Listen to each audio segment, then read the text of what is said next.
Welcome to my channel solution for education. আজকের ভিডিওতে থাকবে একাদশ শ্রেণীর সাহিত্য কথা থেকে বুদ্ধদেব বসুর আড্ডা প্রবন্ধ। চলো তাহলে শুরু করা যাক। পণ্ডিত নই কথাটার উৎপত্তি জানি না, আওয়াজটা অসংস্কৃত মুসলমানি। যদি ওকে হিন্দু করে বলি সভা, তাহলে ওর কিছুই থাকে না।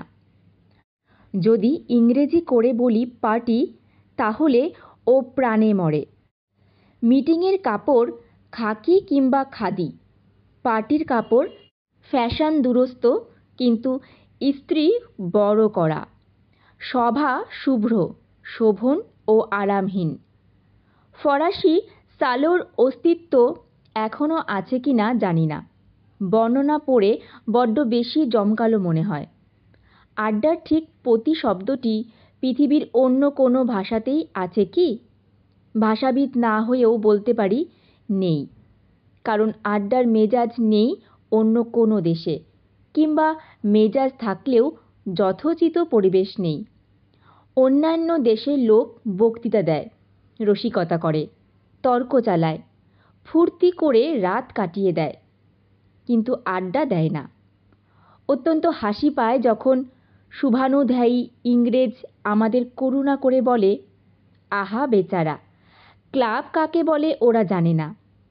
আড্ডা যাদের আছে, ক্লাব দিয়ে তারা করবে কি? আমাদের ক্লাবের প্রচেষ্টা কলের পুতুলের হাত পা নাড়ার মতো। ওতে অবয়বিক সম্পূর্ণতা আছে, প্রাণে স্পন্দন নেই। তারা আড্ডা দেনেওয়ালা জাত।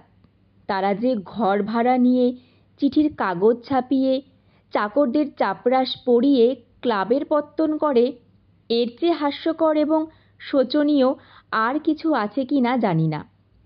আড্ডা জিনিসটা সর্বভারতীয়, কিন্তু বাংলাদেশের সজল বাতাসেই তার পূর্ণ বিকাশ। আমাদের ঋতুগুলি যেমন কবিতা জাগায়, তেমনি আড্ডাও জমায়। আমাদের চৈত্র সন্ধ্যা, বর্ষার সন্ধ্যা, শরতের জ্যোৎস্না ঢালা রাত্রি, শীতের মধুর উজ্জ্বল সকাল, সবই আড্ডার নীরব ঘণ্টা বাজিয়ে যায়। কেউ শুনতে পায়, কেউ পায় না। যেসব দেশে শীত গ্রীষ্ম দুই অতি তীব্র, বা বছরে 6 মাস জুড়েই শীতকাল রাজত্ব করে, সেগুলো আড্ডার পক্ষে ঠিক অনুকূল নয়। বাংলার কমনীয় আবহাওয়ায় যেমন গাছপালার ঘনতা, তেমনি আড্ডার উচ্ছ্বাস স্বাভাবিক। ছেলেবেলা থেকে এই আড্ডার প্রেমে আমি মজে আছি।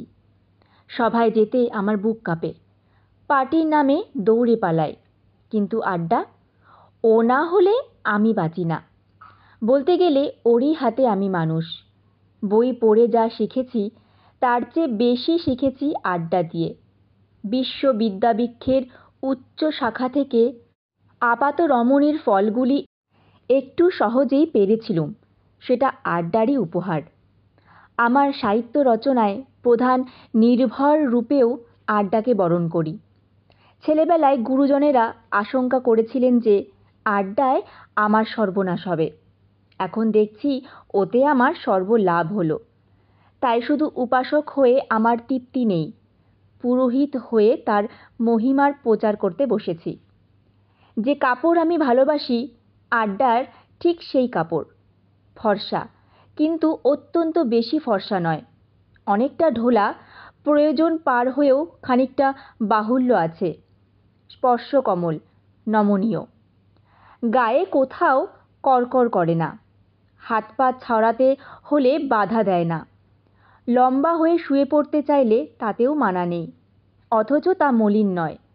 তাতে মাছের ঝোল কিংবা পানের পিক লাগেনি, কিংবা দাওয়ায় বসে গা খোলা জটলার বেআব্রু শৈথিল্য তাকে কুঁচকে দেয়নি।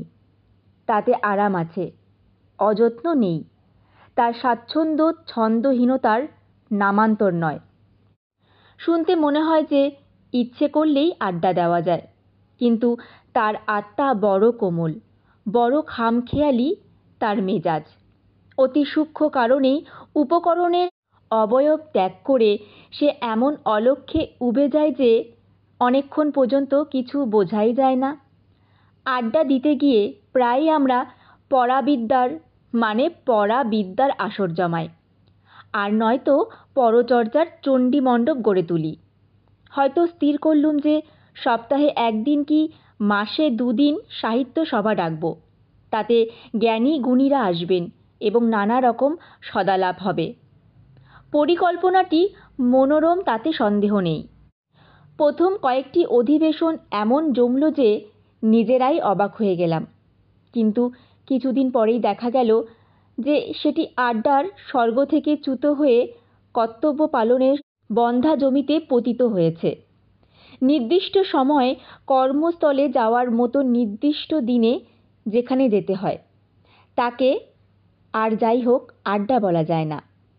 কেননা আড্ডার প্রথম নিয়ম এই যে তার কোনো নিয়মই নেই, সেটা যে অনিয়মিত, অসাময়িক, অনায়োজিত।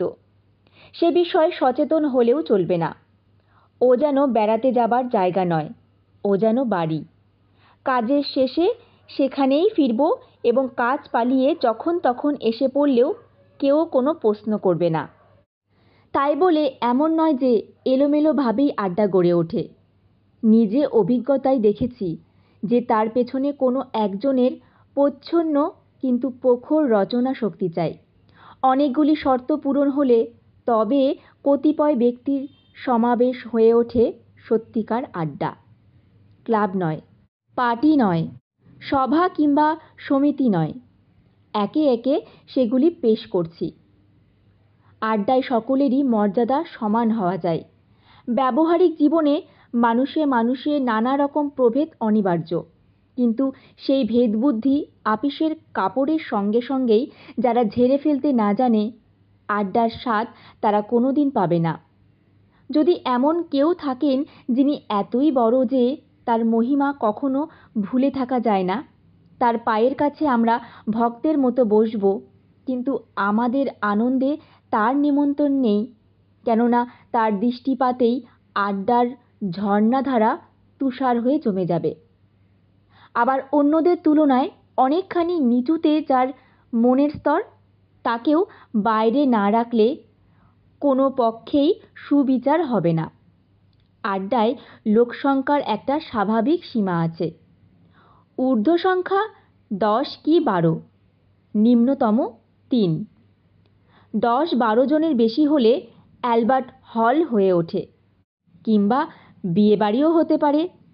আর যদি হয় ঠিক 2 জন, তাহলে তার সঙ্গে কুজনই মিলবে, পদ্যেও জীবনেও। উপস্থিত ব্যক্তিদের মধ্যে স্বভাবের ওপর তলায় বৈচিত্র্য থাকা যায়, কিন্তু নিচের তলায় মিল না থাকলে পদে পদে ছন্দপতন ঘটবে। অনুরাগ এবং পারস্পরিক জ্ঞাতিত্ববোধ সত্ত্বই যাদের কাছে টানে, আড্ডা তাদেরই জন্য এবং তাদেরই মধ্যে আবদ্ধ থাকা উচিত। চেষ্টা করে সংখ্যা বাড়াতে গেলে আড্ডার প্রাণ পাখি কখন উড়ে পালাবে কেউ জানতেও পাবে না।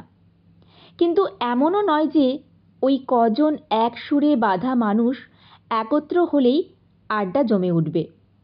জায়গাটিও অনুকূল হওয়া চাই। আড্ডার জন্য ঘর ভাড়া করা আর শোক করার জন্য কাঁদুনে ভাড়া করা একই কথা। অধিগম্য বাড়িগুলির মধ্যে যেটির আবহাওয়া সবচেয়ে অনুকূল, সেই বাড়িই হবে আড্ডার প্রধান পীঠস্থান। সেই সঙ্গে 1-2টি পারিপার্শ্বিক তীর্থ থাকাও ভালো। মাঝে মাঝে জায়গা বদল করাটা মনের ফলকে শান দেওয়ার সামিল। ঋতুর বৈচিত্র্য এবং চাঁদের ভাঙা গড়া অনুসারে ঘর থেকে বারান্দায়, বারান্দা থেকে ছাদে এবং ছাদ থেকে খোলা মাঠে বদলি হলে সেই সম্পূর্ণতা লাভ করা যায়, যা প্রকৃতিরই আপন হাতের সৃষ্টি। কিন্তু কোনো কারণেই, কোনো প্রলোভনেই ভুল জায়গায় যেন যাওয়া না হয়। ভুল জায়গায় মানুষগুলোকেও ভুল মনে হয়, ঠিক সুরটি কিছুতেই লাগে না। আড্ডার জায়গাটিতে আরাম থাকবে পুরোপুরি, আড়ম্বর থাকবে না।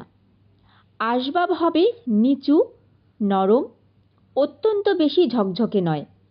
মর্জি মতো অযথা স্থানে সরিয়ে নেবার আন্দাজ হালকা হলে তো কথাই নেই।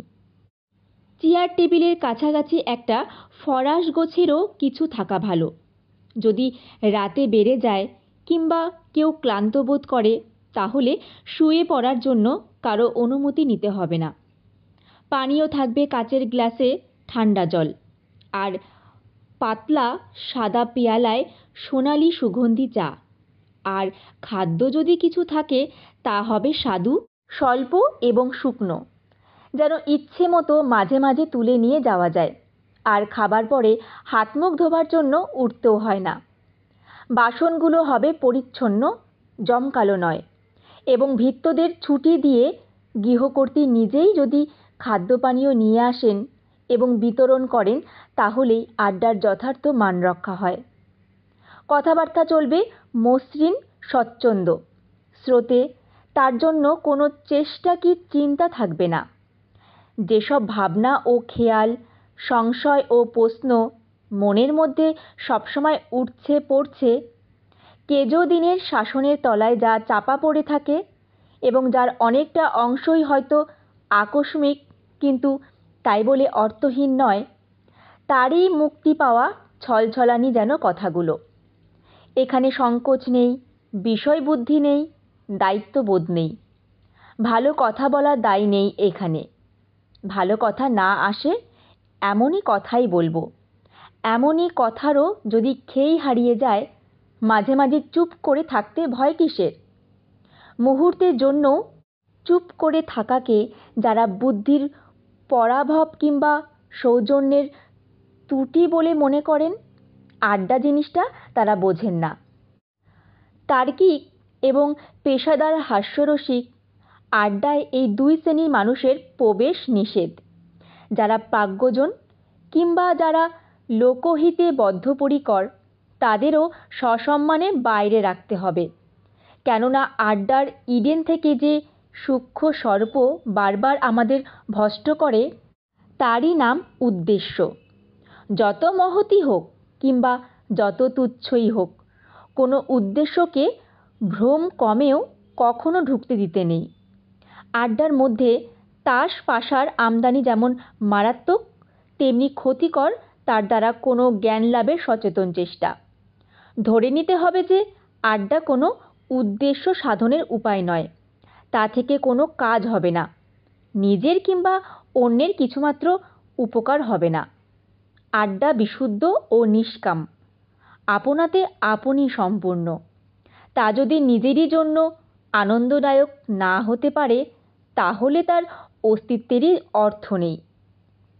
শুধু পুরুষদের নিয়ে কিংবা শুধু মেয়েদের নিয়ে আড্ডা জমে না।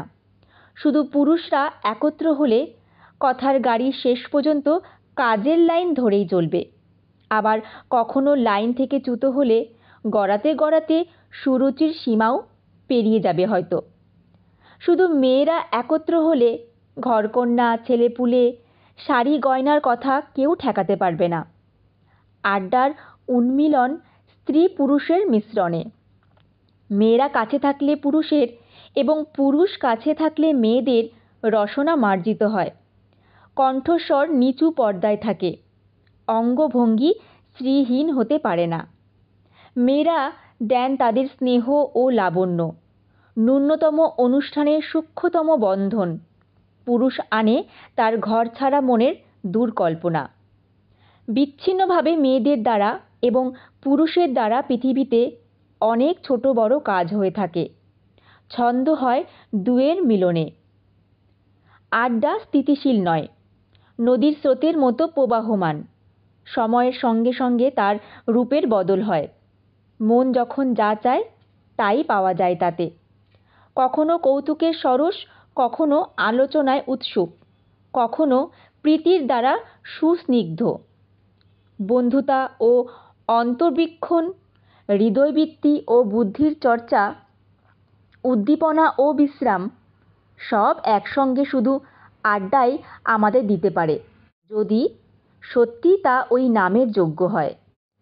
বিশ্বসভায় অখ্যাতির কোণে আমরা নির্বাসিত, যারা ব্যস্ত এবং মস্তজাত, যাদের কৃপাকটাক্ষ প্রতি মুহূর্তে আমাদের বুকে এসে বিচ্ছে, তারা এখনও জানে না যে পৃথিবীর সভ্যতায় আড্ডা আমাদের অতুলনীয় দান। হয়তো একদিন নবযুগের দুয়ার খুলে আমরা বেরিয়ে পড়ব অস্ত্র নিয়ে নয়, মানদণ্ড নিয়ে নয়, ধর্মগ্রন্থ নিয়েও নয়, বেরিয়ে পড়ব বিশুদ্ধ বেঁচে থাকার মন্ত্র নিয়ে, আনন্দের উদ্দেশ্যহীন ব্রত নিয়ে। আড্ডার দ্বারা পৃথিবী জয় করব আমরা। জয় করব, কিন্তু ধরে রাখব না, কেননা আমরা জানি যে ধরে রাখতে গেলেই হারাতে হয়, ছেড়ে দিলেই পাওয়া যায়। পৃথিবীর রাষ্ট্রনীতি বলে কারো, আমাদের আড্ডা নীতি বলে ছাড়ো। ভিডিওটি এখানেই সমাপ্ত হলো। কেমন লাগলো তোমাদের অবশ্যই আমাকে কমেন্টে জানাবে। যদি এখনও নতুন হয়ে থাকো আমার চ্যানেলে, তাহলে অবশ্যই চ্যানেলটি সাবস্ক্রাইব করে পাশে থাকা বেল আইকনটি প্রেস করে দিও। ধন্যবাদ।